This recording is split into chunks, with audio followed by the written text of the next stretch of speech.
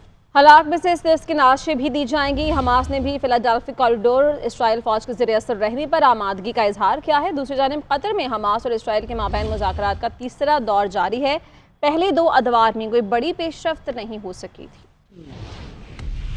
امریکی صدر نے ایران پر عائد پابندیاں ہٹانے کا عندیہ دے دیا ہے. اسرائیلی وزیر اعظم کے ساتھ ملاقات میں صدر ٹرمپ نے کہا کہ مناسب وقت پر تہران کے خلاف پابندیاں ختم کر دی جائیں گی. ایران اسرائیل جنگ ختم ہو چکی ہے. اب دوبارہ حملے کی نوبت نہیں آئے گی. پاک بھارت جنگ تجارت سے روکی ہے اور بھارت سے تجارتی معاہدے کے بھی قریب ہے. وزیر داخلہ محسن نقوی نے FIA کو حوالہ ہنڈی مافیا اور نان کسٹم مصنوعات کے خلاف بھرپور کریک ڈاؤن کا حکم دے دیا. وزیر داخلہ محسن نقوی کا کہنا ہے کہ حوالہ ہنڈی میں ملوث بڑے لوگوں پر ہاتھ ڈالا جائے. کوئی بھی دباؤ قبول کیے بغیر مافیا کے خلاف بلا امتیاز کارروائی کی جائے. اسلام آباد سے یہ رپورٹ دیکھیں. وفاقی وزیر داخلہ محسن نقوی کا بڑا اقدام. حوالہ منڈی مافیا اور نان کسٹم مصنوعات کے خلاف کریک ڈاؤن کا حکم. وزیر داخلہ محسن نقوی نے کراچی میں FIA دفتر میں اہم اجلاس کی صدارت کی ہے. محسن نقوی نے اجلاس سے خطاب میں کہا کہ حوالہ منڈی میں ملوث بڑے لوگوں پر ہاتھ ڈالا جائے. کوئی بھی دباؤ قبول کیے بغیر مافیا کے خلاف بلا امتیاز کارروائی کی جائے. وفاقی وزیر داخلہ نے بھکاریوں کو بیرون ملک بھجوانے والے ایجنٹ مافیا کی سرکوبی کا حکم دیتے ہوئے کہا کہ بھکاری مافیا پاکستان کے امیج کو خراب کر رہا ہے. ایجنٹس کے خلاف بلا امتیاز ایکشن نظر آنا چاہیے. مفرور ایجنٹس کو دیگر صوبوں کے تعاون سے گرفتار کیا جائے. محسن نقوی نے نان کسٹم مصنوعات کے خلاف بھرپور کارروائی اور 5000 سے زائد ڈالر بیرون ملک لے جانے والے مسافروں کے خلاف سخت ایکشن کا حکم دیتے ہوئے کہا کہ ایسے مسافروں کے خلاف قانون کے مطابق بھرپور کارروائی کی جائے. وزیر داخلہ نے کہا کہ جعلی ادویات کا کاروبار کسی صورت برداشت نہیں ہے. جعلی ادویات کے مکروہ دھندے ملوث لوگوں سے آہنی ہاتھوں نمٹا جائے. جعلی ادویات کے کاروبار میں ملوث لوگوں کی اصل جگہ جیل ہے. PTI کی مزید مخصوص نشستوں کے لیے درخواست پر سماعت. اسلام آباد ہائی کورٹ نے الیکشن کمیشن کو نوٹس جاری کر دیا. وکیل نے موقف اختیار کیا کہ الیکشن کمیشن نے خواتین کی نشستیں صحیح شمار نہیں کی. ہمیں ہمارے حصے کے مطابق مخصوص نشستیں دی جائیں. عدالت نے کمیشن سے جواب طلب کرتے ہوئے سماعت ملتوی کر دی. ادھر الیکشن کمیشن خیبر پختونخوا نے سینٹ الیکشن کے لیے امیدواروں کی فہرست جاری کر دی ہے. 27 مارچ 2024 کو بننے والی فہرست ہی حتمی تصور کی جائے گی. جنرل نشستوں کے لیے 16، خواتین کے لیے 4 اور ٹیکنوکریٹ کے لیے 6 امیدوار شامل ہیں. اور اسپیکر پنجاب اسمبلی ملک محمد احمد خان نے کہا ہے کہ آئین کی خلاف ورزی پر اپوزیشن کے اراکین کو معطل کیا. میری بات کو غلط انداز میں پیش کیا جا رہا ہے. آئین کے آرٹیکل 63 میں سب واضح لکھا ہے. آئین کی پاسداری کا حلف توڑا کیا ہے. اور اپوزیشن کے اس طرح کے احمقانہ عمل کو روکنا چاہتا ہوں. پنجاب اسمبلی میں تقریب سے خطاب میں ان کا مزید کیا کہنا تھا، آئیے آپ کو دکھاتے ہیں. میرا پچھلے 4 دن سے یہ اصرار ہے اور بار بار میں شدت سے اس بات پہ اصرار کر رہا ہوں اور ایک پیرالل ڈرا کر رہا ہوں، اور میری بات کو کسی طرح سے غلط انداز میں منسوب بھی کیا جا رہا ہے تو میں اس کی وضاحت کرنا ضروری سمجھتا ہوں. Rules of procedure, custodian of the proceedings in the House.